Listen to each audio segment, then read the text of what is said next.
To do what? Should I just say yes? Say what? Haha, look at her getting all scared. Anyway, Makerere College School is where I met her. My God.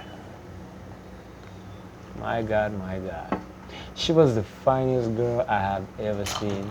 I had ever seen in the whole of. Yo, you got no idea. Anyway. Oh God. So you blossomed at McCary College. You were Definitely, performing. I definitely. remember you winning, like, you know, like different awards and certificates and stuff. Yeah, I mean, Makerere College was where I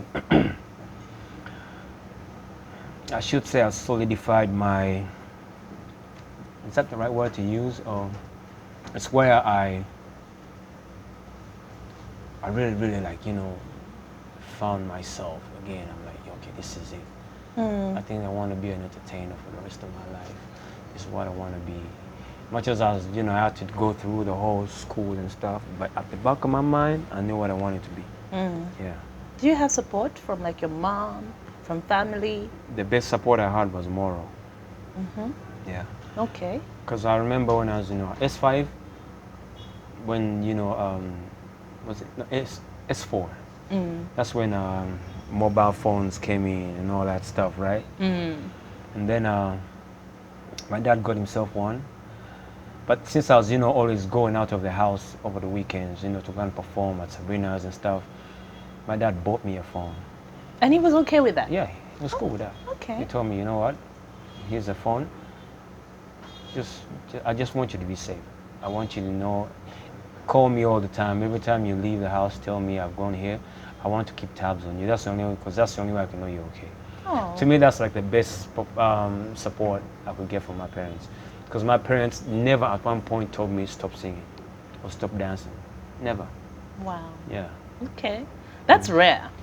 Yo, I have to say I'm blessed because my parents, every time they're like, because my dad actually, I remember when I was a kid, my dad used to tell me, I'll take you to Namasagali College. Because you love dancing, you love singing, I can see that. I'll take you to Namasagali College because Namasagali College, you know, is known for grooming, you know, talent and all that. And my dream was to go to Namasagali College. But when they took me to Makerere College, I was like, it's all good. Forget about it, Namasagali. I have everything here that I need. I'm good. I got everything I need here. Yeah. Okay. So you said singing. So you were singing from all the way back in school as well? Yeah. Okay. Yeah. Because I thought you were miming and... No, I was singing. I was really singing. I was really singing. Were you writing like your own music? Yeah, I used to write my own music. But usually, but I was rapping back then. Okay. This is a funny thing about it. I was rapping, okay? But when it came to performing, I would sing. Ain't that crazy? That's crazy because we had a group called Boys in Rhythm. Okay. Okay, and we're 5. I used to rap, yo, thanks to Liggy M, I'm talking about myself, I'm talking about my group, Bigger the Boys in Rhythm, singing some of that time I wanna be a star, so rugged, tender, slender, you know. And then my other homies used to sing, right? And then one day, I remember, you remember Perfect Generation? Yes. Thank you. Now, back then we was just kids. And then one of the guys of Perfect Generation, I think he was called Terry DeVos. He told me, yo, Michael, when I look at you, I don't see a rapper, I see a singer. And I told him, nah, I'm a rapper. He goes, no, for real. When I look at you, I see a singer, you're not a rapper. Yes, you might do a little here and there. Okay rhymes, but nah, you're a singer. I was like, yeah, hater. You know, so, and then when I discovered that I was actually a singer is when we went for, it was a school tour. You know, we had these friends of ours, they're older than us. They used to call themselves Liggy M. Okay. Liggy M. So they used to do school tours and stuff. So they're like, you know, we got this school tour we're doing, so we want you guys to be a part of it because you guys have talent and we think you guys can do well. So yeah. And I was like, now what would I do? And then they told me, yeah, Michael, so I think you can do Michael Jackson, right? I'm like, yeah. I was like, okay, what else can you do? I can rap. Like, nah, forget about that rap stuff. They didn't want to know about the rap. You can sing Tevin Campbell. I was like, yeah, I can sing Tevin Campbell. Like, good. You do a Tevin Campbell song. So you dance and you do a Tevin Campbell song. I was like, cool. And then I remember the song very well was Taylor. Last night I saw you standing And I started pretending. That's how it all kicked off, just like that. These are very, very important memories. Exactly, and that's why if you see every question you ask, I get taken back, and I'm like, yeah, okay, there's this, and I put it back from the archives, So yeah. Okay. All right, so you finished S6 at McCary College. You Yeah. were performing every holiday. You were Yeah. busy. What did you do in your vacation? More performance. More performing? Yeah. Did you join any groups? Nah. Okay. By that time, I knew I wanted to be an artist, a solo artist.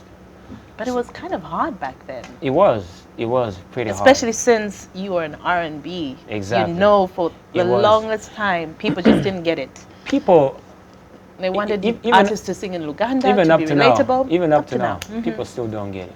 And I'm really surprised at how the Ugandan industry really works. Like, someone can come up with something pretty unique.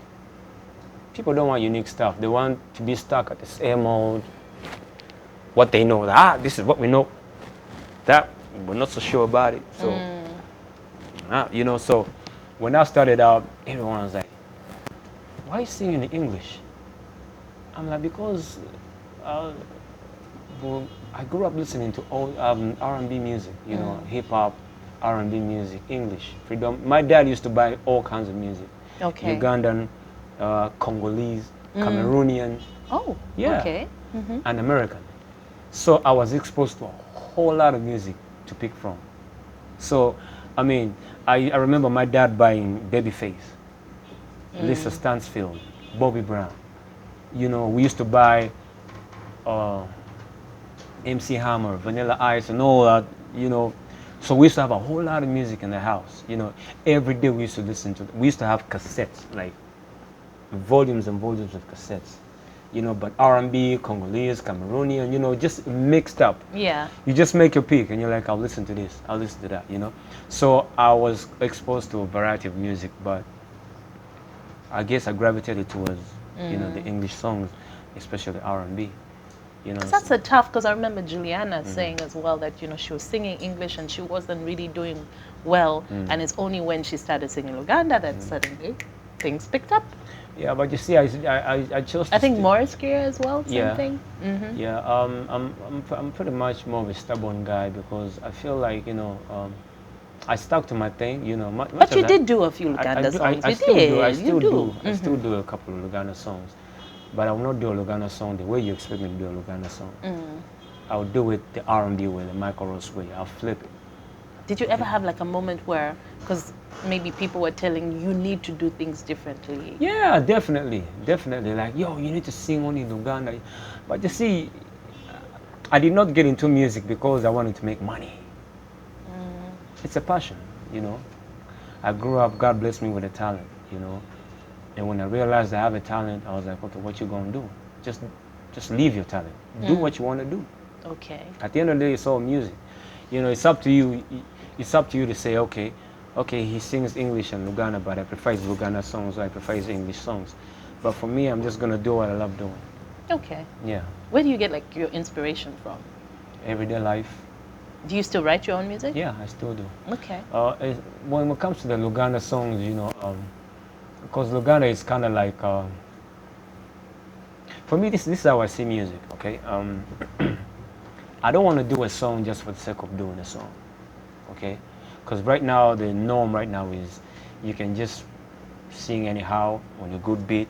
As long as it's danceable in the club, DJs can play it, you're good to go. Yeah, yeah. But I've been around long enough to know that, because the fact that I've grown up on old music, R&B, the roots. I've listened to the kinds of Boys to Men and all that, as yet, Tevin Campbell. So when you're grounded like that musically, you don't want to mess up. You don't want to come and start sounding all bubblegumish. You might want to do it. Okay, not you might want to, but you might do it for a little bit, just to make it. Hey, okay, this sounds good, just to relate with the trends at the moment. But at the same time, when you go back, you're like, no, man, you don't feel comfortable because you're like, you feel like, you're cheating yourself. You're supposed to be better than that. You're supposed to be more than that. Okay.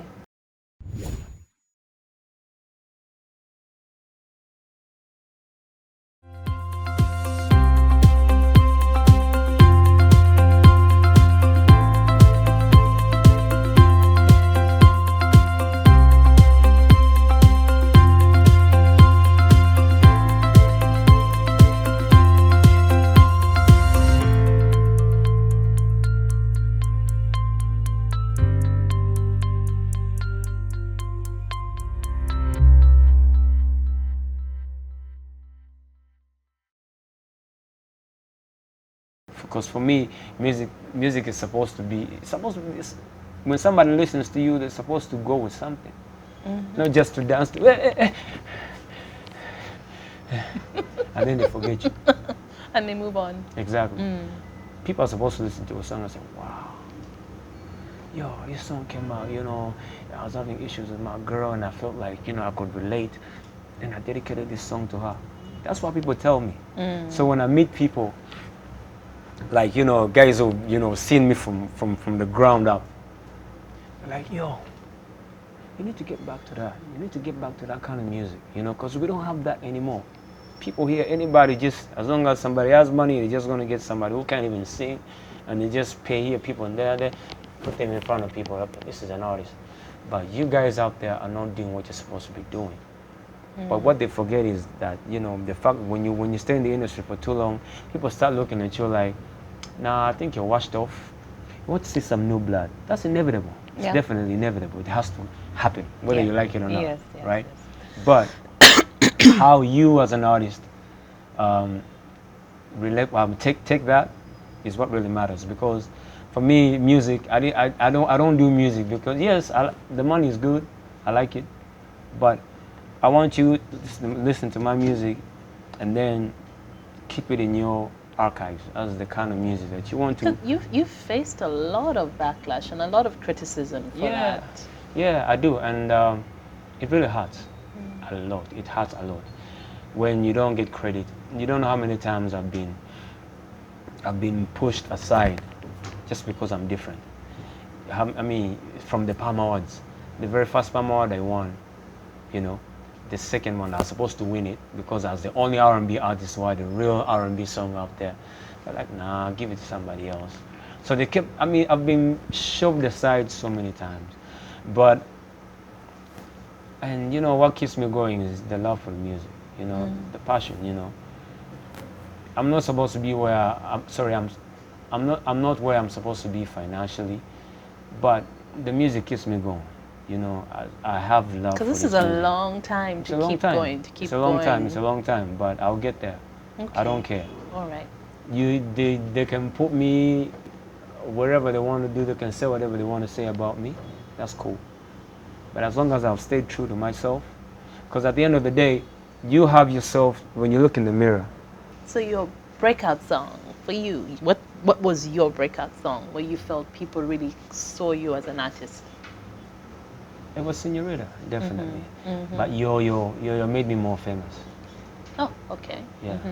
Yo made me more famous, but Senorita was like my breakout, like where everybody was like, okay, this is different. And much as they fought it, they couldn't deny the fact that it was different. Yeah. Yeah, Senorita, you won an award for that. Yes, I remember. Okay. All right. So you were going up, and then it kind of just plateaued. Yeah, it all came down to management. Okay. I'm a very stubborn guy. You cannot make me do what I don't want to do. Seriously. If I want to do something a certain way, and you're telling me, okay, look, here's a shortcut to the money. I'm like, okay. But to me, it's not just about the money. I want to make music. I want to make music because I don't want to be known as an artist who got rich out of music. No, I want to be known as an artist who made music for the people. Okay, exactly that. And when I get some people who reach out to me and tell me, yo, your songs, we miss your songs, we miss that kind of vibe, with the kind of songs that you can, send your loved one, and and they get the idea, they get the message that you're trying to put across. We miss that kind of music. For me, there you have me, So, and to me, I'm going to stick to that. I don't care what people say about me. I don't care. I don't care how much backlash. I don't. Every day I get backlash. You've had your fair share. Every day I get backlash. And you keep getting up. You keep. See, that's life. Now, if I stay down, then who am I doing a favor?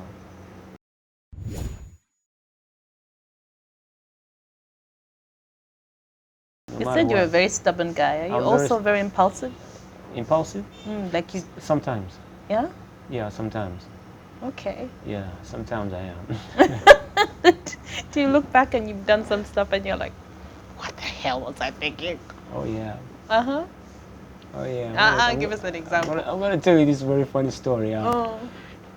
One time, I think I was in senior two.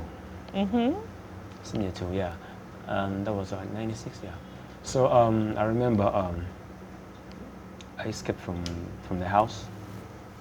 I wanted to go out to Club Silk. So we had made plot with our friends and like, yo, we're meeting at Club Silk. We're like, cool. Now, stupid me, I'm thinking I can go out. Of course, you don't have a single shilling on you. Okay, but we know when we get to, because we never failed to enter Silk. Okay. Whether we had money or not, Well. we always entered Silk, one way or another. Okay. Trust me. Yeah, connections. So yeah, like how we always do. Like, yo, tonight we're going out. Yeah, cool. Let's meet at the club. Cool. So I left the house at around midnight.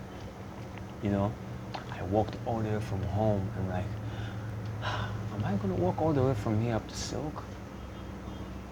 What time will I reach? And I'm like, walk. So I walked on. It's in the middle of the night. Purely to go out. The Go out, determination. you go and party. So I walk. And I'm like, shit, man. I look at the watch, I'm like, shit. It's coming to 1. I haven't yet reached my destination. What time will I reach? I might find one of those guys have gone. Then, incidentally, a truck happens to come by, to pass by him. So he just passes. It was just moving at a slow pace. So I let it pass and I'm like, wait a minute. I can jump on this truck here and I can jump off anywhere. On the back of the truck. So I'm like, shit.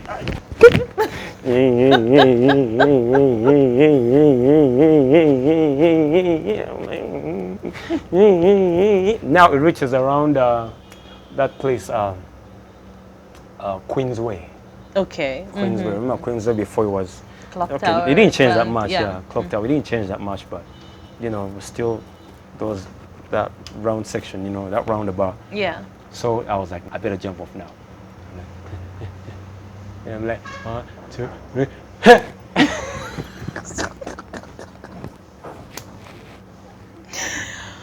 Oh my. You fell. Head first. Poof. Now there was a car that happened to be coming. The guy stopped right on my head. I'm like, I just stood up, staggered a bit. I was bleeding because I'd fallen. I'm like, so I had to make up my mind. I'm like,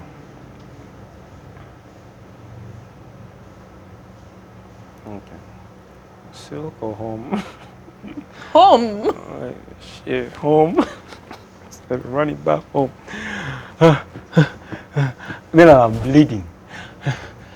So when you got home. I go home. Looked at my auntie's window rather. My auntie opened. She was like, "Let me show something." She almost screamed. Like, "Oh!" She remembered that person in the house. She couldn't. I'm like. But I'm sure they found out. Cut the long story short. That's what happened. You know. But your parents found out. Nah. What? Nah. Who is this auntie? Nah. She's the real deal. My auntie is my ride or die.